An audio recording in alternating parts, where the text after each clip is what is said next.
This is Enterprise Concerns track. The talk is called Inside Apple's MDM Black Box. Please give a warm welcome to David Schuetz.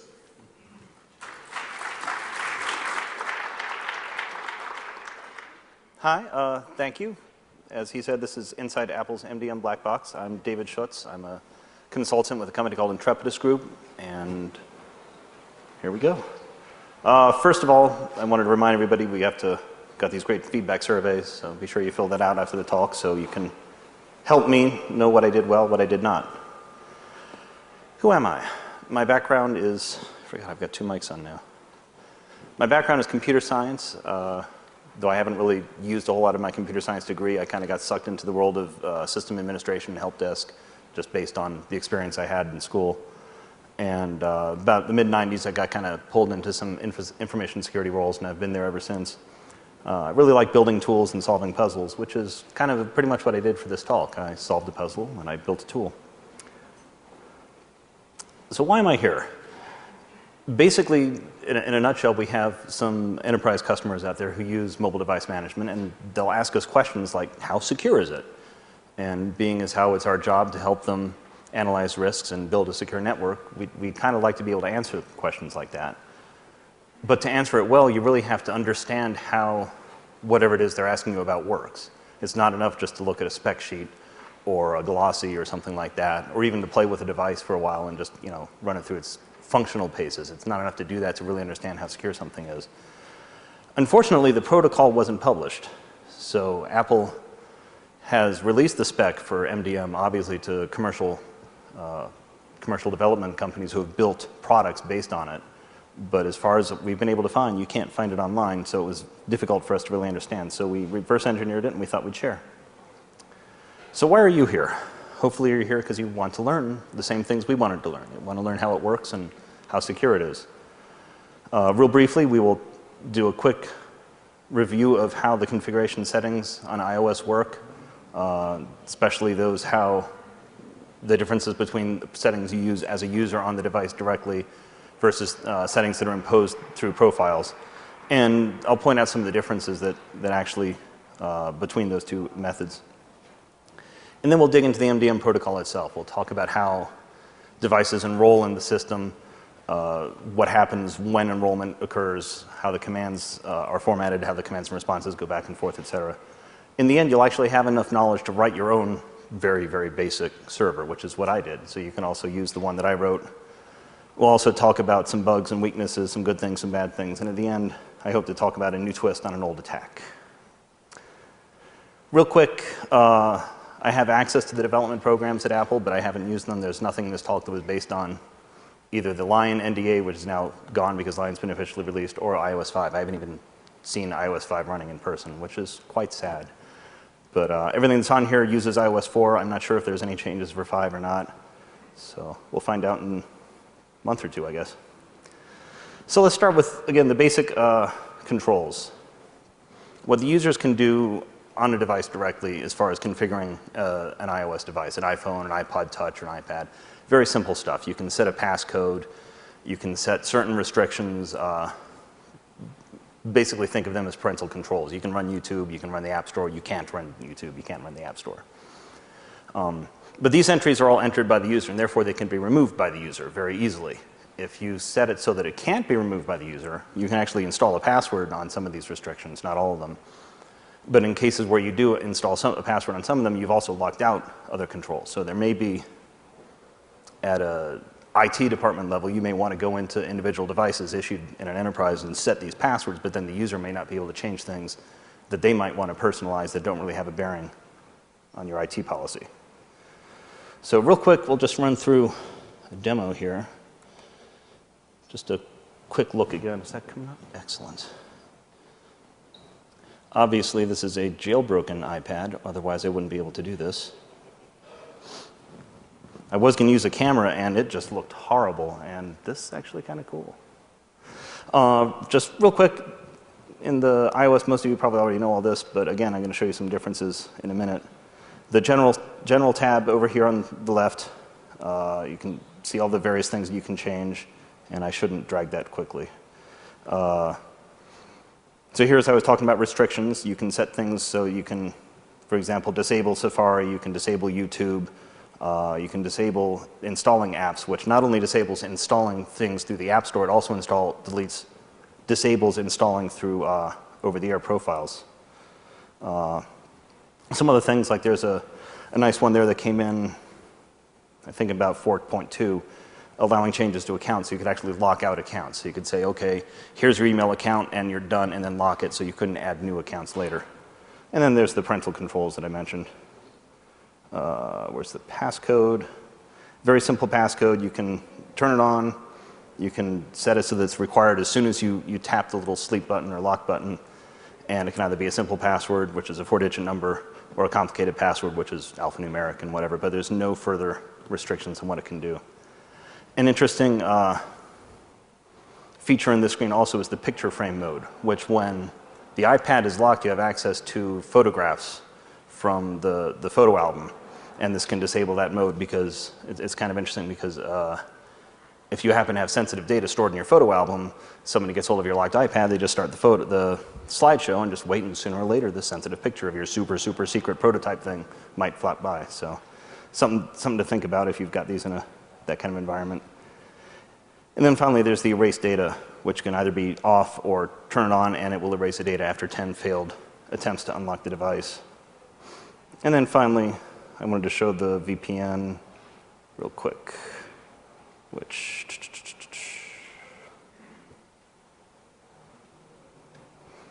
not a lot for the VPN, unfortunately. There's L2TP and PPTP, just basic simple stuff. But these are all the kinds of configurations that you can set up as a user directly on the device.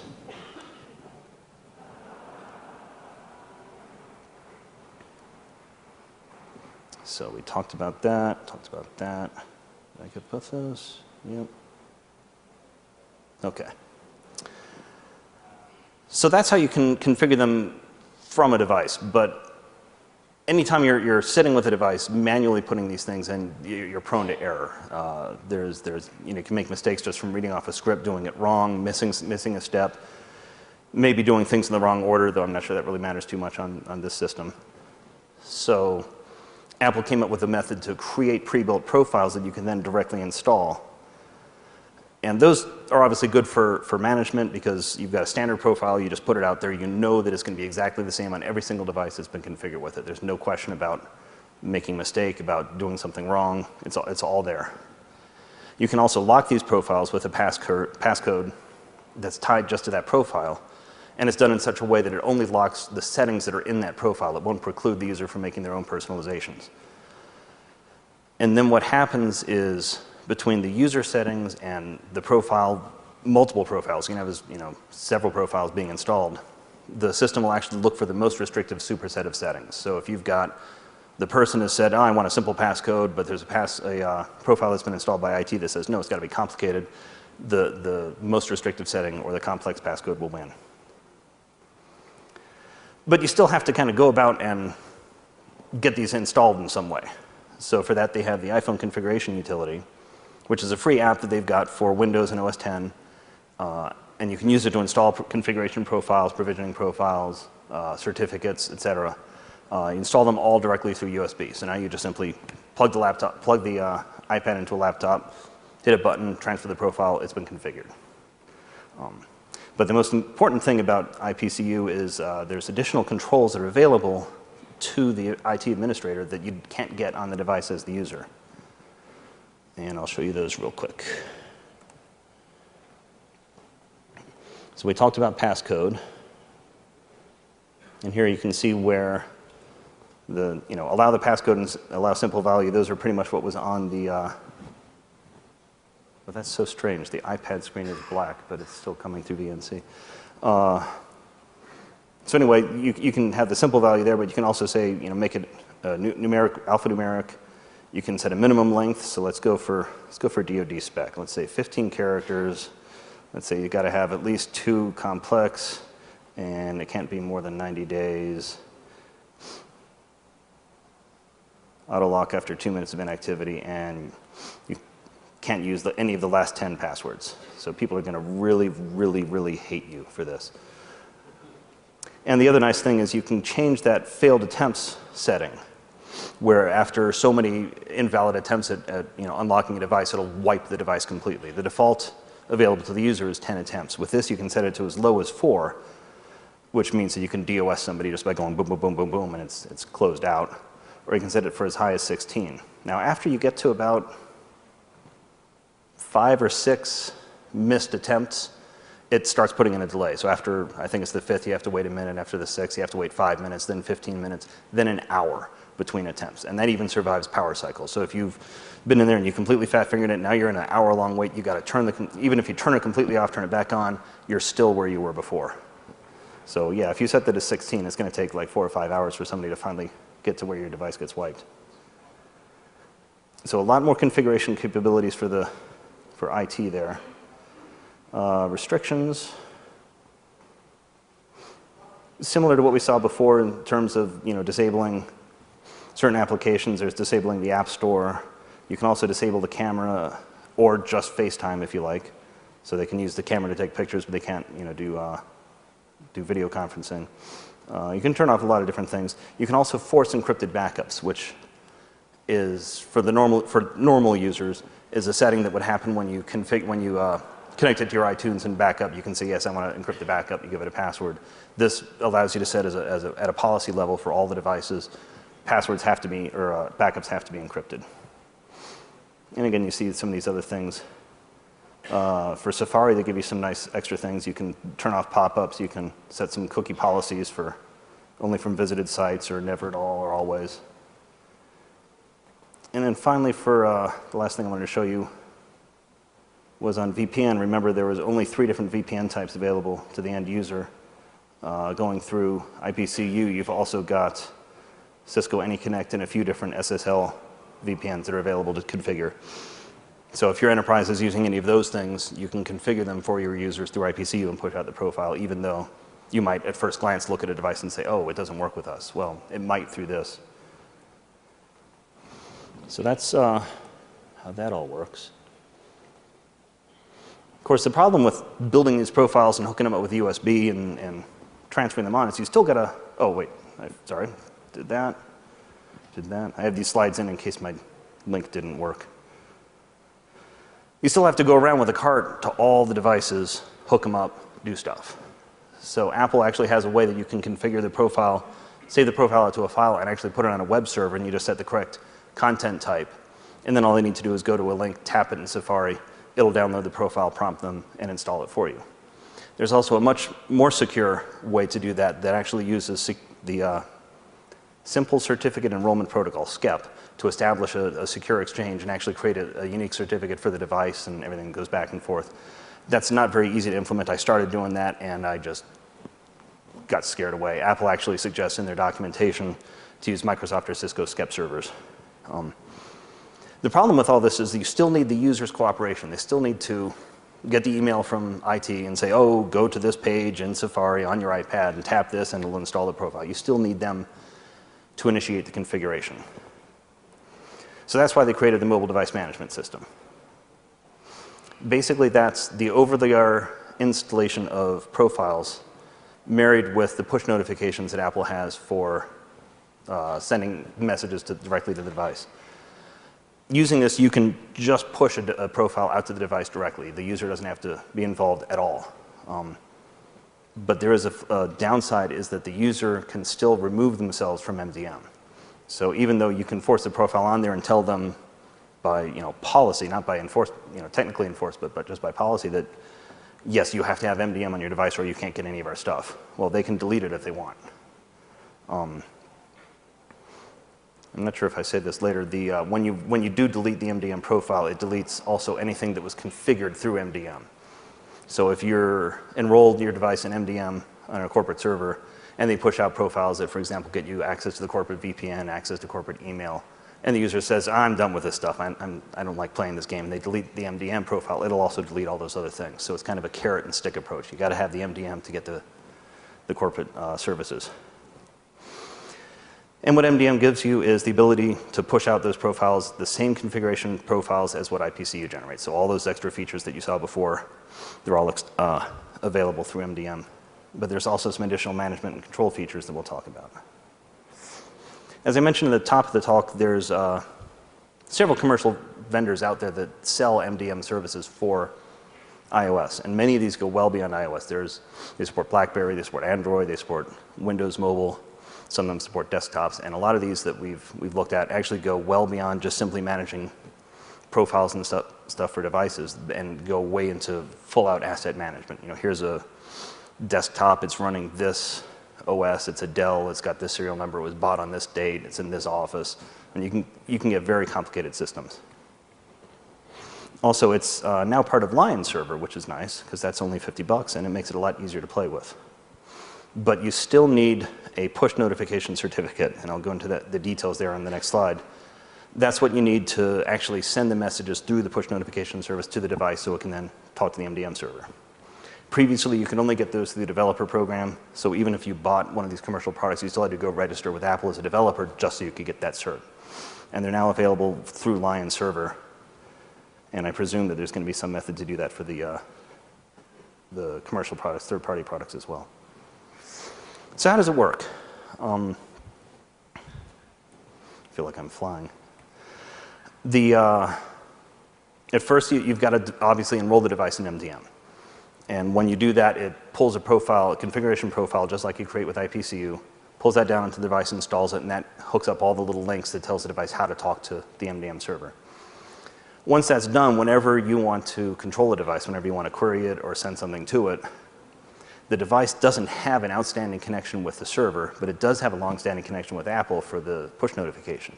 So what happens is the MDM server sends a notification to Apple, Apple passes it down to the device says, oh, MDM wants to talk to me. So it then makes a connection back to the MDM server, and then the MDM server gives it whatever commands it's got queued up for it. So to talk about the push protocol, this was actually the first thing we started looking into, and it's kind of interesting the way that they've got it. The device, you know, when it powers up, finds an internet, says, okay, I'm connected, I can do things. It makes a connection out to Apple, and it's using TLS, and it's using certificate validation at both ends. So the client makes sure that it's getting a proper cert from Apple, but Apple has to make sure that it's getting a proper cert from the client, and the certificate that it's looking for at the client is actually a cert unique to that device that's installed on the device by iTunes when you activate it. So you've actually got an Apple-issued, Apple-signed certificate unique to the iOS device that's installed on it, and that's used to help establish that APNS connection. Once it's all connected, any application that wants to communicate or receive notifications through the push service will then connect to the push service and say, hey, I want to use the service, and it'll give a unique token. That app will then give that token back to its service provider, like Twitter or an MDM server or whatever. And then again, that connection just stays open long-term, and notifications flow down from Apple. So here's what the push notification payload looks like. It's a very short message. The payload has to be 256 bytes or less. And the payload is sent in JSON format. And you can see down at the bottom there, we've got a breakdown of what it all looks like. The device token is what I was describing earlier. That's what's sent to the device by Apple for each application. So when Twitter wants to send something to you, they address it with that device token, and that's how it gets back down to your device. And you see the payload here has a top-level dictionary, the APS, with keys underneath it. And in this example, I just say, alert, you have mail.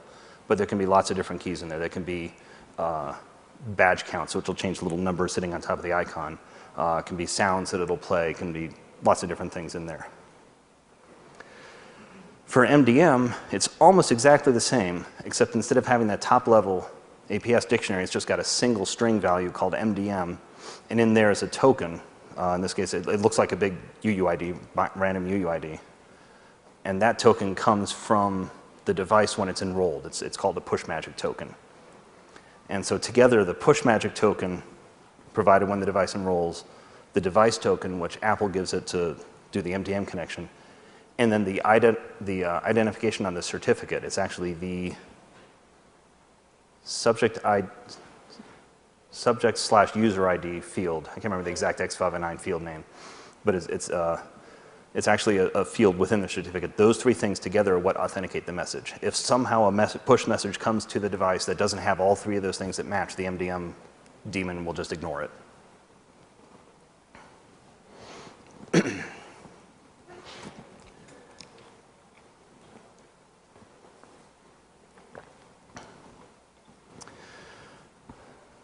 So how does the device enroll? Again, you go into the IPCU and you can create an enrollment profile, or with the commercial MDM products, it does all that sort of magically for you. But I'll show you real quick what that looks like. The mobile device management profile here has it's got a field for the server URL, and that's just the address of where the MDM server is. Like probably just mdm.bigcorp.com/server.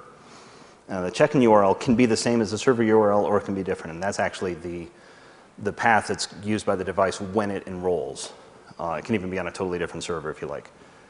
What they have here is the topic. That's what I was saying before about the subject ID, the user ID on the push notification certificate that you get from Apple. And then there's an identity, a cryptographic identity that you can install. You put it in the credentials tab down here. You can install a cert that's unique to the device, and you install it that way. Or you can use SCEP to have a certificate negotiated at enrollment time. And there's a sign messages button here, which I'll mention later on.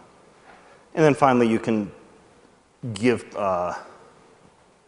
rights, give capabilities to the MDM server on the device. You can say, yes, this thing can do all these queries, or it can only do profiles, or it can only change the password or wipe it or something like that.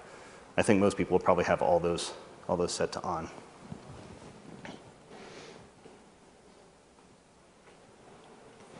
And so how do you install this enrollment profile? You can either use the USB connection from IPCU, or what I mentioned before, the over-the-air connection, to just install it off of a web link. Or certainly in a full MDM service, you can have things where, some of them work where you just log in from a Safari page. They just give a URL out an email, and you type in your corporate credentials, and it downloads the profile and goes everything from there. So here's what happens during the enrollment process. And now we're going to start getting into the real details. The first thing that happens, well, the very first thing that happens there on the right-hand side is the profile gets installed on the device. As soon as that profile is accepted by the user, they hit the buttons and whatnot, it connects to the MDM server and authenticates, which all it really does is say, hi, here I am, here's my unique device ID, the UDID. And the server can then say, oh, yes, you're supposed to be part of my MDM group. We'll let you in. Or, no, I have no idea who you are. You're a third party trying to get our stuff, so go away. Once the authentication is accepted, then it sends a second message that's called token update message. And that sends all the important stuff to the server. So I mentioned the push notification tokens, the push magic, and stuff like that, but also sends the keys that are needed to unlock the device when you do a clear passcode command. Everything is sent over HTTP, or if you enable HTTPS. And it's just a simple put. In this case, remember we had the server URL and the check-in URL. In this case, my check-in URL is just /checkin. So there's a put to check-in, and the rest of it is just this XML document. It's a standard format that Apple uses everywhere called a property list format. And I've highlighted the key parts here in red. There's a message type, authenticate, the topic, which again was the name on the push certificate, and then the UDID, which I've hidden any strings like that through all these docs. So that's what gets sent up to the server to say, hey, I want to enroll.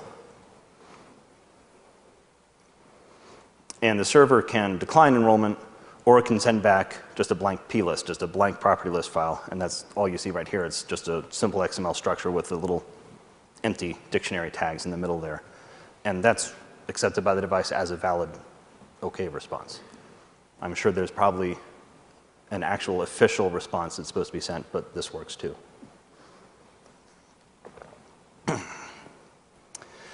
So once it gets that valid response, then it goes back to check-in, again with another HTTP put, and it sends up the token update. And this is where everything starts to get real. It sends the push magic, which is that UUID string, that gets sent back through the APNS message, sends the token, which is the device token that was given to it by the APNS service, and then it sends again the topic, the certificate, push notification certificate user ID.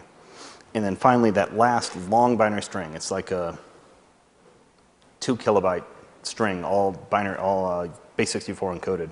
That contains a bunch of data. I really haven't dug into what it is, but how it basically seems to work is it actually provides a key to, I believe, an escrow bag of some form on the device. So with that key, you can unlock that, which then allows you access to all the keys on the device, and now you can clear the passcode. That will become important in a little bit. So what can you do with MDM? There's 14 different commands, and I kind of broke them down into 3 different chunks here. You can configure the device. So you can install and remove configuration profiles that have all those different payloads and stuff that you saw on IPCU. You can install and remove provisioning profiles. And those are special profiles you get as an enterprise developer to allow internally developed applications to be fielded on devices throughout your enterprise. It's basically the code signing the Apple stamp that says, yes, you're allowed to run this app without going through the App Store. Then you've got status commands, things that query the device for. You can get device information like the MAC addresses and how much memory is on it, what applications are installed. Security info tells you whether passcodes are compliant with policy. Restrictions tells you what restrictions have been set, you know, YouTube's been disabled, et cetera. So you get all those different status queries. And then finally the control. You can remotely lock a device, just send a command and the device closes up and locks. You can clear the passcode if the user's forgotten it, and you can also erase the device, completely wipes it. So here's how the commands work. First, as I said before, the device creates that long-standing connection back to the Apple server so push notifications can come through. So then whenever the server wants to talk to the device, it sends the push notification packet out to Apple, which then sends it down through the tunnel back to the device. The daemon on the device says, okay, hey, MDM wants to talk to me. So it makes the connection back to the device, gets whatever commands it's waiting for, goes off and does the commands, then it comes back and connects to the server again and pushes out the response to the server. So there's 4 different connections that are kind of happening all through there. When the client gets the ping through APNS and connects back to the server, first thing it sends back is just a simple, hey, I'm here message, and what this looks like is just a status idle.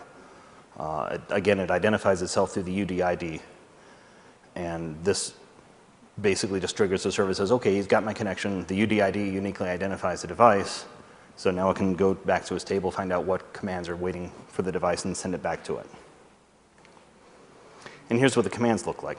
Again, everything's just plist. You can tell I'm starting to drop off the XML headers and footers.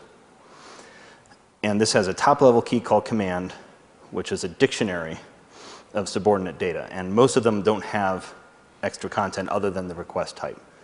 In this case, the request is device lock. And then there at the bottom, you see the command UUID. It's just a random string that's sent to uniquely identify the command that's being issued. So because of the fact that the command goes to the device hangs up, does the command, then comes back with a response. There's no link, there's no connection between the command and the response. So this command UUID allows the server to associate what it hears back from the device with the command that it issued. Because otherwise you might get responses from command 5 or command 1 right after you've issued command 5 and get all confused. You can also, as I said, add some other parameters to that command dictionary. In this case, for the unlock, for a clear passcode, there's an additional key that's been added, which is the unlock token, and that data is just that same big base64 string that was provided during enrollment. You just stuff that aside, and then when I clear the passcode, you just stick it back in the command and send it out. So responses from the server, pretty generic. Again, just a plain old plist.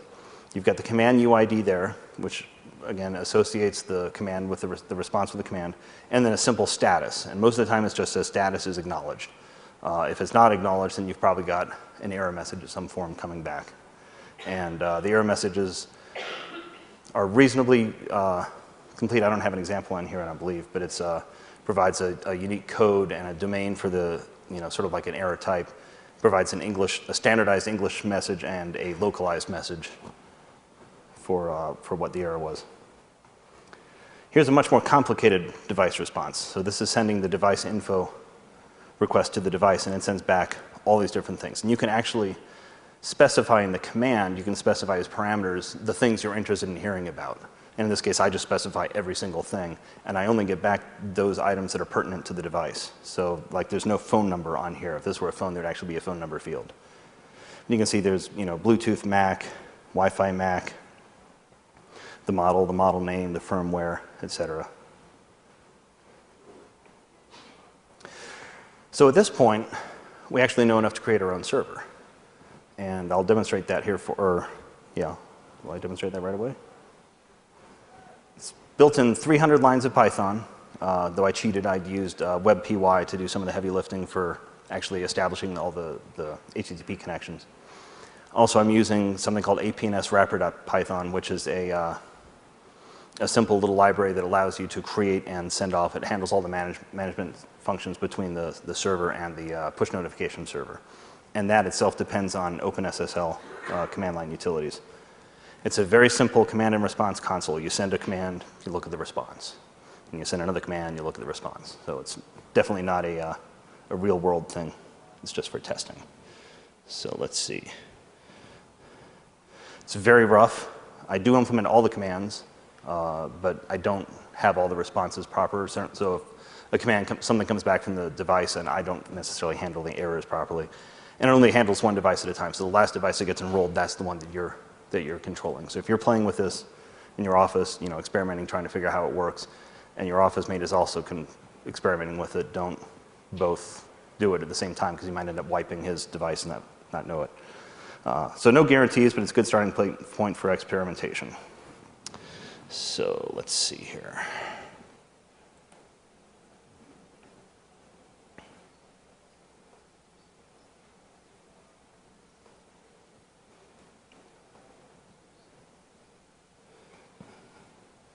All right, let's start up the server. You see that? Cool. And if I go to the device, which is not locked,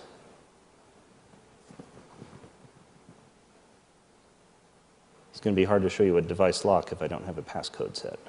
Don't anybody remember that passcode. It's very secure.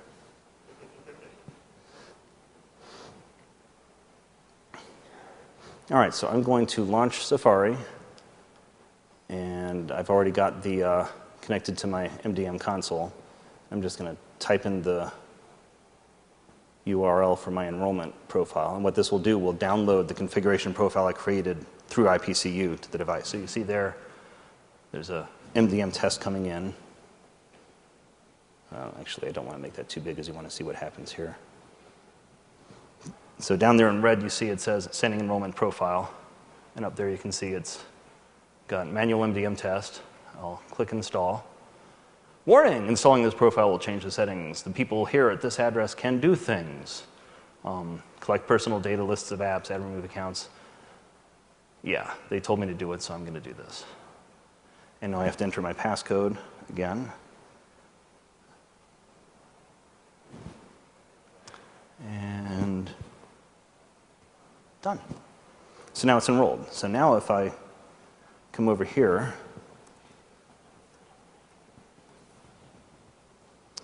and this is the very, very simple interface. Let's look for device information. I click that, I'll hit send, and you can see down here on the bottom, sending push notification, and then it received the status idle response. And so now the server sends out the device information command, and boom, it received 1,411 bytes. That's the response. Here's what I asked for. And you can see, like I said, phone number. There's a lot of things in here that don't apply to this particular iPad. And if I come down here and hit refresh, I should now see the response. So there, it sent the message out to Apple. Apple sent it back down through Sprint, Clear, whoever they're called. Went into this thing. It then connected to the server. The server gave it the command. So all that kind of happened magically. So that's That's MDM. That's an MDM server now. And there's a bunch of different things you can do with this. Like I said, if you've got, we can look at restrictions here.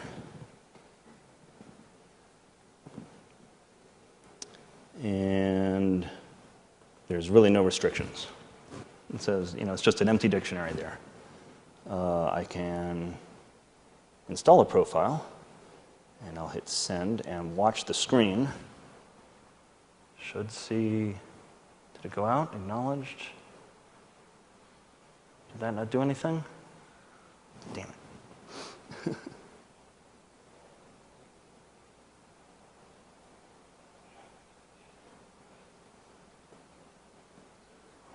Let's try that again. There we go. I just removed YouTube and App Store and Safari. Just completely disappeared. And if I can come back here and we can list the profiles, so you can see what's on the device. And that just gives you metadata. So you can see here, there's the MDM profile right here. Provides device management, etc. Then here's the profile that I just installed, configures device restrictions, and doesn't really give you a lot of details. It's basically just metadata, the name of the profile, when it was installed, etc. So if we come back up here again, because what I just installed was a restriction, so now this command should look different. There's the response came through. And now you can see that there's actually data in this restrictions response. So installing applications is false, allowing Safari is false, allowing YouTube is false. All those things disappeared. So, and then if I remove that profile, they should all come back. Ta-da! In a real environment, in a real server, obviously you would have pick what profiles you want to install, pick what profiles you want to remove. I just have a profile in a directory that just sends and removes that one profile. And then finally, we can lock the device. So, it's a do-it-yourself MDM server. I actually considered putting it in a QR code, but it was going to be like that big, and that's just too much. Where is my, there it is. What time we got? Still got a half hour, damn. So again, the MDM limitations. I mentioned this earlier. The user can remove the device from MDM control whenever they want to. It feels sort of backwards for a corporate device, especially if it's owned by the corporation, being used for corporate data. But Apple kind of made the decision that that's how they want it done. I guess maybe it's because they feel that these are personal devices and they still want some kind of personal level control over it. I don't know. Some things that MDM does not do, it doesn't address the commingling of data. So for example, if you've got lots of corporate data and lots of personal data on there, MDM doesn't do anything to partition the device to keep that data separate. I mentioned email accounts. You can't restrict the email accounts through MDM. So people can still create the corporate account, and then they can create the user account, and they can just drag mail from corporate to Yahoo. It can't detect a jailbreak.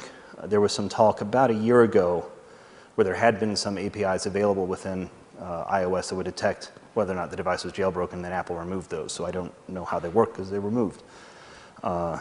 There are certainly ways that you can detect a jailbreak looking for different signatures on the device, and a lot of the commercial MDM products have their own companion application that you'll install on the device that will do additional things like that, that'll look for jailbreaks, it'll handle additional data, things like that. So those things will frequently get installed through the MDM service at a corporate level, and that will handle detecting jailbreaks. And then you still need the push notification certificate. But again, with the Lion server now, that's a much lower barrier to entry. Some things that I was hoping it could do, but realized as we dug a little deeper that it just can't. It cannot change your passcode. It can erase it, but it can't actually change it to something new. And it was occurring to us that it would actually be useful to be able to do that. For example, if somebody's leaving the company, you can lock their device, and if you could set the passcode to something they don't know, then you guarantee they couldn't get into the device and do anything to it.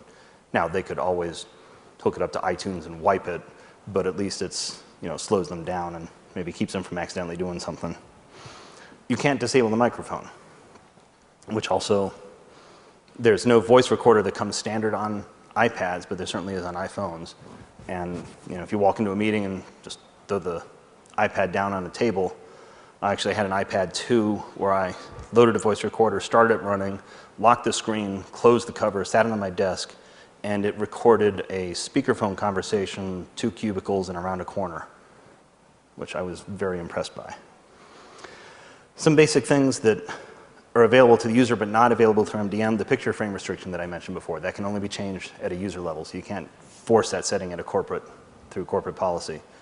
And the account lockdown, where you can say they're not allowed to create additional email accounts or so on and so forth. That's also only available to the user. You can't set that through IPCU or through MDM. And then finally, the geolocation. Find My iPhone is a really cool service. You can call it up on the web and find out exactly where your iPhone, your iPad, whatever are. But that's not part of MDM. That's a different service, uses different systems, different protocols. So that's not available through MDM. Found a couple of interesting bugs while I was working with this. For example, when you're clearing the passcode, I mentioned that if you do the wrong passcode 3, 4, 5 times, after 5 or 6 times, it puts a delay in. So you might get a minute long, a 5-minute long, and oh shoot, now I'm locked out. I've got to wait 15 minutes before I can do anything. I finally remembered exactly what it is. I know I'm doing it wrong. You call up the help desk and say, hey, this is so-and-so. I'm the vice president of something you should be impressed by. Unlock my iPad. So they say, okay, sure. And clickety-click, and okay, I got the response. You should be good. No, it's still locked. Oh, well, you got to wait until the timeout clears. So you got to wait for 15 minutes to clear. That failure count doesn't get cleared when the passcode is cleared. So if you lock yourself out, have a 15-minute or hour-long timeout, call up, get them to clear the passcode, wait for the timeout to expire, swipe to unlock, now you're in the device. It pops up a little message, say, oh, you have to set a passcode. Oh, yeah, I'll do that now. I'll set it, I'll type it in. Okay, fine. Then you do stuff. You lock it, you go away, you come back, and you fat finger it because you changed the passcode in addition, when you set it, you changed the new passcode, so it's fresh in or not fresh in your mind anymore. That number is still there. So if you were at an hour-long delay, you're still at an hour-long delay. Until you actually enter a valid passcode, that doesn't get cleared. That really surprised me, and I can imagine that would really piss some people off. Also, this was kind of an amusing one. What's wrong with that picture? There's nothing there. What that should look like, there's my, oh, damn it, that went all the way down, didn't it? I knew I was going to do that. What that should look like is this. And you see at the bottom, we've got the slide to unlock, and there's that little picture frame button and the time, date across the top.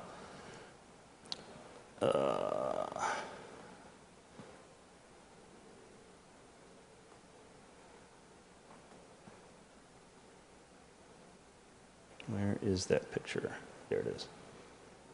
What happens is if you have a simple passcode, just a 4-digit number, and you fat fingered a bunch of times, and so you call up the help desk and say, I got to get in, and that panel is still up. If that panel is up when the clear passcode command is sent, something weird happens. If after the clear passcode command is processed, you type in just a random 4-digit number, doesn't matter what it is because there's no passcode, it lets you in. But that's not exactly what you're going to do. That's kind of nonsensical. You're going to be like, well, I'm still here. It's not unlocked. I'm going to hit cancel. You hit cancel, you get this. And there's no way to enter it. You can, you tap the button, you tap the other button, you shake it, you jiggle it, you do everything. You can't get that panel to come back up. You have to power cycle the device, turn it back on again, and then you get the panel up and you can then get in. So that was an interesting bug. But it didn't seem to happen with alphanumeric passcodes, only with the 4-digit numeric passcodes. And I haven't tested it on lots of different versions. So what are some security concerns? Well, first of all, I didn't seem to find any way to force authentication of commands. You remember when I was showing you the IPCU interface to create an enrollment profile, there's a little button there for signed messages. I can set that, but then because this is a really simple server I wrote, I never actually signed anything, and the device just accepts the commands, doesn't care. So there seems to be some kind of limitation or something where it just simply isn't doing a good job of authenticating the messages that come down. Also, the authentication at the HTTPS level, it appears to accept any certificate with a trusted root. So if you've got a cert that's actually, signed by somebody up higher, or if you've got a cert that's issued from a CA that the CA certificate has been installed on the device, then it will accept that cert for the MDM. It's not paying attention to the certificate that was issued when it enrolled in MDM and only talking to that server. It's just got to be a valid cert. And of course, with the man-in-the-middle attacks, it's probably being talked about in one of these rooms next to us, especially with the certificate validation issue that just came out. Man-in-the-middle attacks on that are pretty likely possible. And the configuration itself, the actual information stored on the device that describes how the MDM is configured, that's not protected on the file system. So if you can get onto the file system, even if the file system is locked, even though the device is locked, you can still get at that data.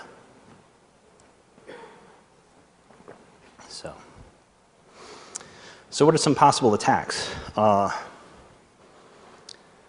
Getting into the Apple push notification system, trying to forge APNS messages is pretty difficult. I'm not sure how I could really get about that because of the way that because of all the validation that it does. So we need to man in the middle of the device. So if you can man in the middle it though, you can push out new profiles. And if you can push out a profile, you can do all kinds of great things. You can downgrade the security requirements, though it won't force the user to change to a cheap password because all of a sudden he's allowed to use a simple password. But you can at least downgrade other security requirements, or the next time they change the password, maybe they'll enter something simple and they won't realize it and it won't yell at them.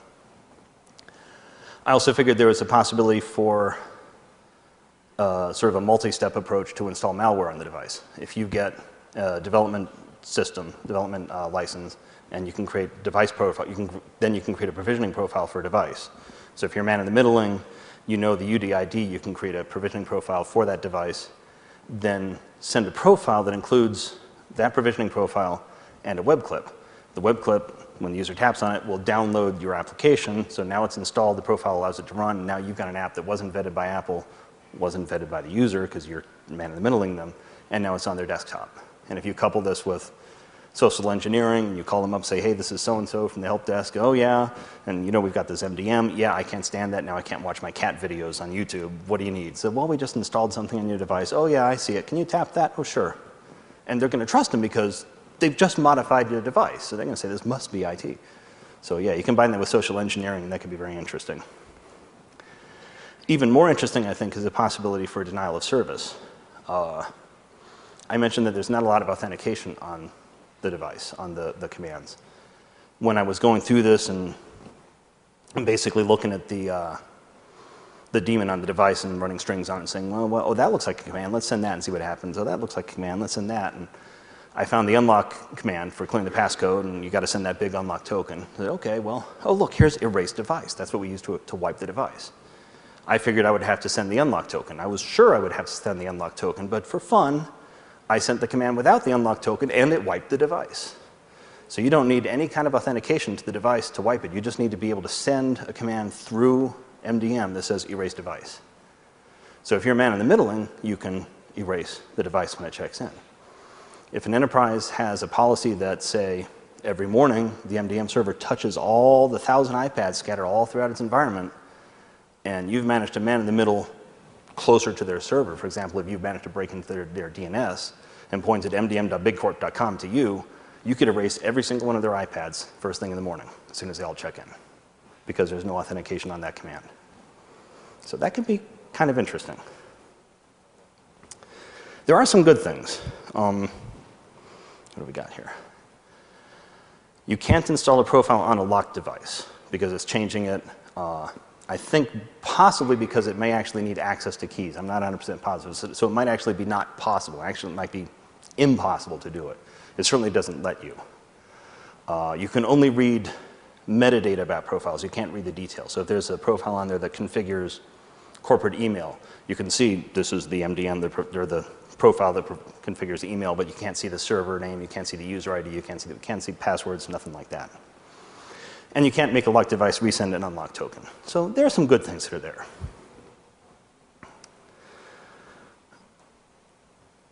Let me refresh, or go back a second here. You can't install a profile on a locked device, but you can install a profile when the device is unlocked. A couple weeks ago when I was working on this, working on what turned out to be the first draft of these slides, I accidentally discovered that if you reinstall the MDM enrollment profile on a device, it will re-enroll the device in the MDM, which will send a new unlock token. So it can't store the unlock token because it's actually a key. It gets created, it gets sent, and then it gets thrown away. The device doesn't have it anymore. But if you force it to re-enroll in MDM, it'll create a new token and give it to you. So this means that there's an evil mate attack that we can do. If you can get a device to talk to your server, and if you can get a copy of the MDM profile, you can reinstall that on the device and get a new unlock token. Now, the next time you get physical access to the device, you tell it to poll your server, send a clear passcode command. Now you've got access to everything, including all the stuff that's protected by that really long passcode that you can't brute force because it's too hard. You copy the device as fast as you can and you leave. So, dear God, don't do that. So first you have to man in the middle, and they're using standard man in the middle techniques. You can do Wi-Fi trickery, you can do forge SSL certs. Up until 4.3.5, you could use an iPhone device cert to sign your own cert and it would take it, which was actually really cool. Since you have physical access to the device, you're going to need that for the next steps anyway.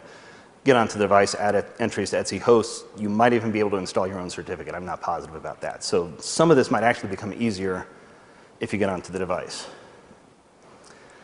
But how do you get onto the device? There's some kind of complicated approaches you can do where you can boot into the DFU, the device firmware update mode. And once you boot into that, you can get into a tethered mode where you can actually get access on the file system, get a remote shell on the device, read, modify, export, change, etc., stuff that's on the file system. So if you get into that mode, then you can look on the, now you get access to the device. It turns out that the data for MDM that's present in the configuration profile, in the configuration profiles folder, there's a file called mdm.plist, which has got information like the server URL, the push magic, et cetera. That's not enough to re-enroll in MDM. That doesn't actually duplicate what was sent out by the server. But there is a file that's apparently left in there that does duplicate everything in the server, and it's just sitting in that directory. So you pull that file back out, put it on your server, now you've got a duplicate of the exact original file that was installed. But because we can't forge APNS, we can't push to it. There is a way to make the device pull. If I mentioned you can't install a profile when it's locked. If you try to install a profile when it's locked, the device sends back a response to the server. Instead of status idle or status acknowledged, it says status not now. It says, I can't do that right now. I'm busy, I'm locked. When that happens, the client sticks that aside and it just remembers, and it puts a little file there called MDM outstanding activities.plist, which is literally just a status idle message. It puts that in the folder, and as soon as you unlock it, it will say, hey, wait, I've got stuff that I still need to do, and it'll connect to the server. So we can touch that file. We can actually just create that file on the file system, and it will immediately pull. If it immediately pulls, it gets an install profile that says, wait, then it'll not do anything until you unlock the device. So normally, like I said, if you install a new MDM profile, it will normally fail. If you've got a device that's enrolled and you try to enroll it in a different profile, in a different server, it'll say device already managed by MDM. But if the profile does exactly match, it will re-enroll, and it will re-enroll silently. There will be no user notification at all. I actually, the first time I really tried to pull this down, I actually had a video running and sent the profile out, and it re-enrolled, didn't skip a beat. When it re-enrolls again, it sends all the token information, the device token, the push magic, and the unlock token. Can't do anything with the APNS tokens because we don't have the right push certificate, but the unlock token is what's nice. So yeah, again, once you do that, now you've got the clear passcode command. You set up your server to wait to send that. Next time you get access to the device, you get on with the DFU mode. You, again, touch that file, create the outstanding activities file. It connects, and server says clear passcode. The device says OK, and now you're in. But now there's no passcode. Now the user will know something's up because he'll come back from the hotel bar, tap his laptop and his iPad, and wait, why is this unlocked? Well, what you do is you lock it yourself. You take the token update that it sent to you, and you send that on to the real MDM server. So now the real MDM server, the actual corporate server, has the new unlock token, has the new push magic, so it can now talk to the device again. And then you set a bogus passcode on the device. And once that's set, the user will come back, he'll try to unlock it, it won't work, he'll try to unlock it, it don't work, he'll say, oh damn, I must have had too much brandy tonight, he calls up for help. They send the clear passcode command, it gets unlocked, nobody ever thinks of it ever again. So the basic scenario, very similar to the typical evil maid. Important target is at a conference, he leaves his iPad in the hotel room, you break in, set up, get onto the device, get the profile out, you create a little man-in-the-middle server, stick it on a notebook or something like that, you hide it under the bed or behind the AC vent or something like that. But it's set up such that that's going to be what it talks to. It's going to be the Wi-Fi it connects to, that's going to be the server it talks to. CEO comes back, he unlocks the device, as soon as he unlocks it, boom, you've got the token. And then he sits there and reads and he's checking his email, locks it, drops it down, goes off to dinner. You break in again, force the poll, clear the password, duplicate the device, cover up your tracks, and get out. Is this crazy? Yeah, it's a little crazy. But for a really high value target, it's probably not unheard of. Some of these things are pretty difficult. Certainly the DFU tethered boot is not easy. Putting the server in the middle, not easy, but not really hard if you know what you're doing. The rest of the stuff is trivial. So, and the general logistics, I'm calling that moderate to difficult because you still have to get into the room. But I mean, certainly you can do that. So is it crazier than a regular evil maid? Maybe not by too much. What is crazy is trying to demonstrate it. So I'm actually going to sit because this is, okay. Whoop. Now I'm not going to do the DFU boot mode because I'm not that crazy to push my luck that much. But let's see here. No. All right. So this window is my existing server. Let's interrupt that. So it's no longer running. So MDM server is gone. Let's go into my evil maid.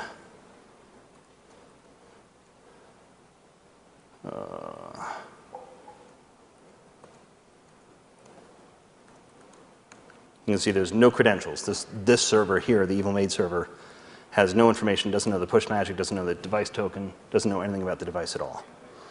So now if I connect into it,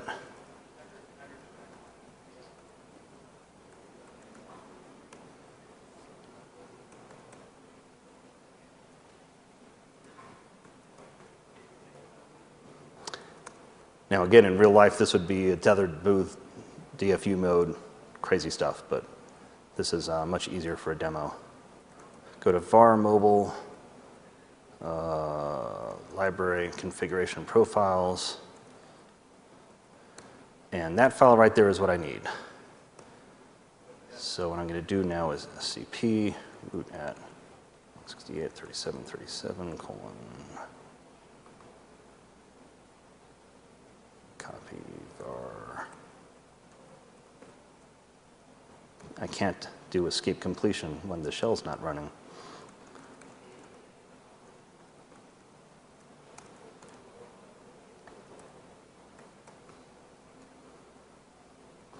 All right, now if I cat that, you just see a whole bunch of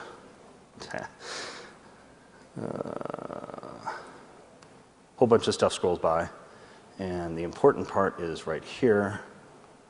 I'm going to grab that, copy,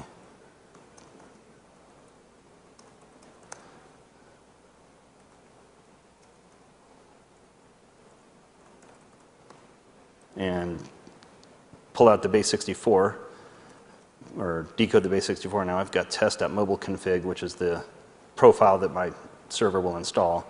And just to see, diff test.mobileconfig with server.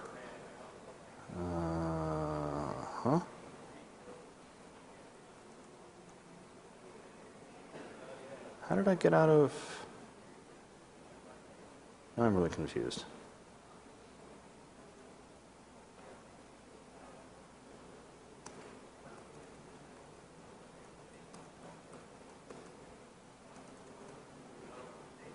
I must have hit CD and didn't notice it.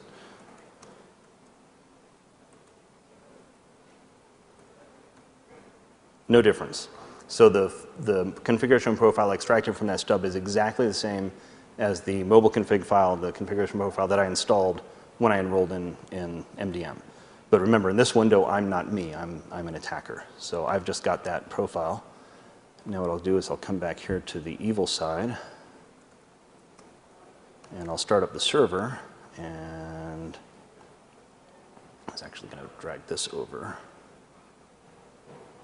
because you should be able to see stuff come through here.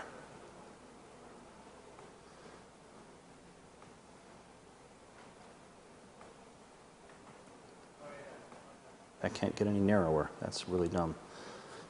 All right, so I will SSH back into it. I will cd to var mobile configuration.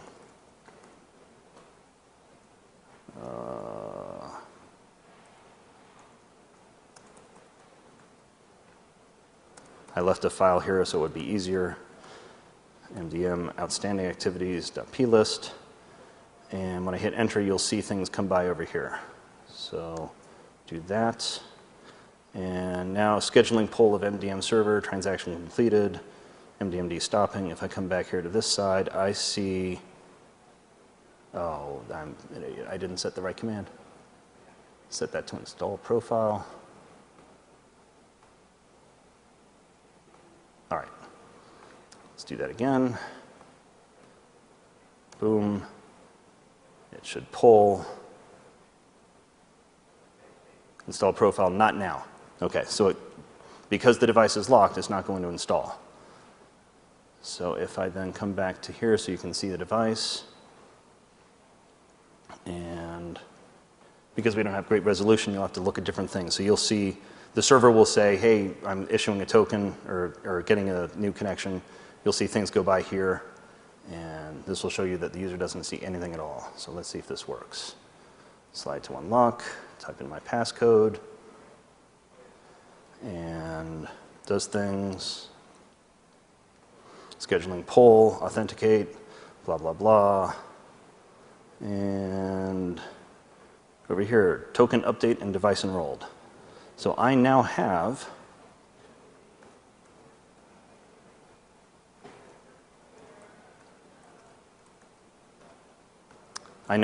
credentials. I now actually have the token update, the push token, the unlock token. I have everything I need to attack this device. So now, let's say he locks it again, which of course you can't see. So now it's locked.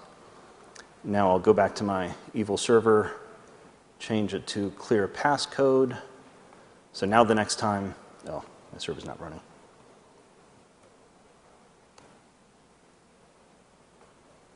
Boom.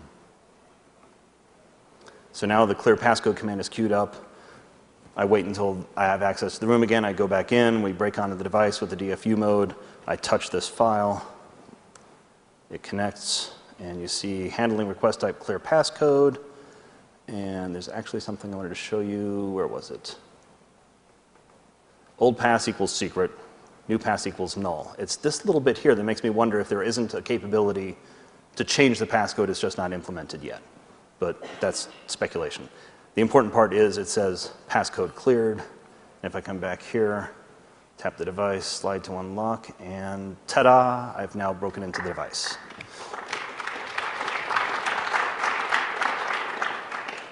So that is the evil maid attack. And actually, it doesn't have to be an evil maid. It doesn't take a lot to turn this into an evil lackey attack. If you change hotel to office, change the maid to the frequently passed over deputy to the deputy of the assistant, and instead of a hotel bar, it's the office gym. I mean, the attacker could enter the office with a stack of papers, make off with his iPad, go back to his office, do all the magic stuff there, or bring it back. Guy comes back up. You might actually hasten the attack by screwing up his desktop. You know, you unplug it or do something so the desktop doesn't work. He comes back from the gym. He's got to check his email. Well, shoot, my desktop isn't working. All right, I'll use the iPad, and he does stuff, and now you've got his token. And then a week later, you can just repeat the process and get on it, and you've cleared the passcode. Now, of course, in a corporate environment, you've also got other avenues of attack, like attacking his desktop and stuff like that. But still, I mean, it doesn't have to be a very complicated scenario in a hotel. It can certainly happen in a corporate environment or anywhere else that you have physical access to the iPad. So how can Apple fix this? They can fix it pretty easily. Unfortunately, we can't. There's nothing that we can do to configure the iPad differently or to configure our MDM server differently. But if they were to do a few different simple steps, if that stub file, I have no idea why that stub file is there. If they remove that so it's not present, I won't have access to the profile. I won't be able to silently re-enroll. If it has to be there for some reason, then obviously they should find some way to protect it so that when the passcode is locked, it's encrypted, I can't access it. That alone would be a big step. But it was occurring to me on the way over on the plane that if you're using SCEP to install the profile on the devices, then it's entirely possible that every single profile installed on every device will be identical because it won't have a unique device certificate. It'll get that certificate through SCEP from enrollment. So you might be able to DFU your own iPad, take the enrollment profile off that, and then get the others. But no, I think I'm confused for something. Anyway, if they protect that, that'll make a big difference. Better use of TLS, if they actually were to remember the certificates that it sees. So when it enrolls, if it gets the cert for the server and says, okay, this is my MDM server, if that changes, I don't care if it's a valid cert signed by somebody I like, I'm still not going to accept it. Or if they actually do enforce some kind of authentication on the commands, if they actually have to sign the commands and the signatures don't match, again, not matching what you have on record, not simply checking up a cert chain. You've got to actually, I think, record what the correct cert is for the server. If they don't match, reject the command. There probably should be a user acknowledgement for that re-enrollment. The fact that it was completely silent boggled my mind. I mean, when I was doing this, it was literally an accident. I sent something and hit the wrong button, and all of a sudden I see things scroll by. I'm like, what the hell? And saw nothing on the screen.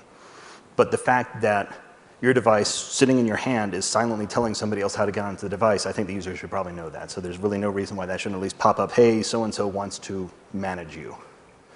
So that would help a lot. And then finally, it'd be nice if there was some additional authentication for the wipe command so that you can't do a massive denial of service on everybody's iPads. So at the beginning, I said the reason I was here is because people ask us how secure is it. So how secure is it? Well, notwithstanding the few things I just showed you, it's actually not bad. I mean, the protocol itself is sound. There's some limitations. There's some holes. But the issues that were found are reasonably easy to fix. And they're also not easy to exploit. I mean, it's not like this is something I can just simply point and shoot at, some random iPad in the second row or something like that and get control of them. You've really got to work to get at these vulnerabilities. But the protocol is pretty straightforward. It's now openly documented. There's a white paper. It should be on the conference CD that describes all the protocol in great detail. I'll warn you right now, I'm quite verbose. But it's all there, and as well as both on the CD and as basically an appendix, a 3-page appendix of the paper is the actual source code to the server I've been using. So you can use that as a starting point, play with it, look at the protocol yourself, see if there's other things you can work with. And hopefully this will be, people can work with this. Just a quick note about some of the docs I got for information. Apple's got some good stuff about a lot of detail about how their push notifications work. Very good document on over-the-air profile delivery where they go into all that SCEP stuff that just drove me crazy. I told you I use the APNS library for Python. Everything else is on the conference site, and eventually we'll put it up on our corporate website as well. So again, don't forget the speaker surveys, and that's that. Any questions? Well, one in the back of you first. Yeah. How do you decrypt an encrypted configuration profile? I don't think I've tried. I think it's actually encrypted with the device certificate because in the enrollment process you can establish a credential for that device, and I think it's encrypted with that.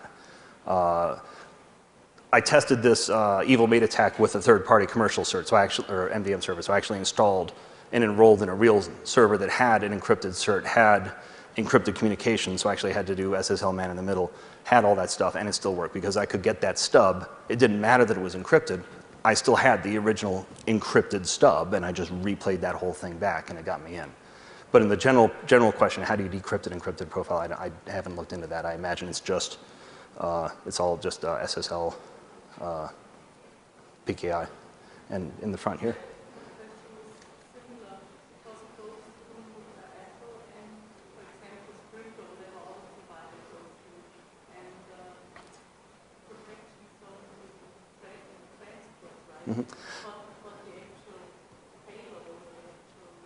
All right.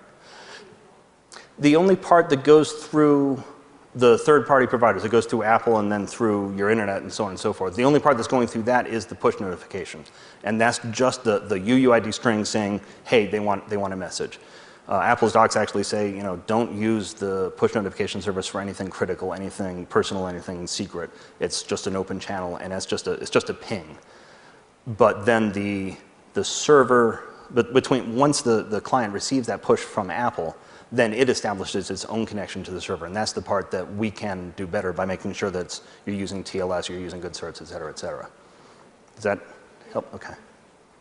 Anything else? All right, thank you. Oh, yeah, follow up?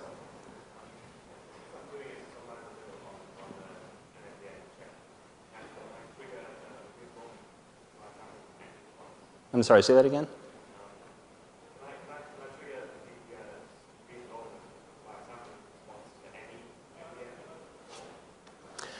Can you trigger the re-enrollment and have it point to a different server?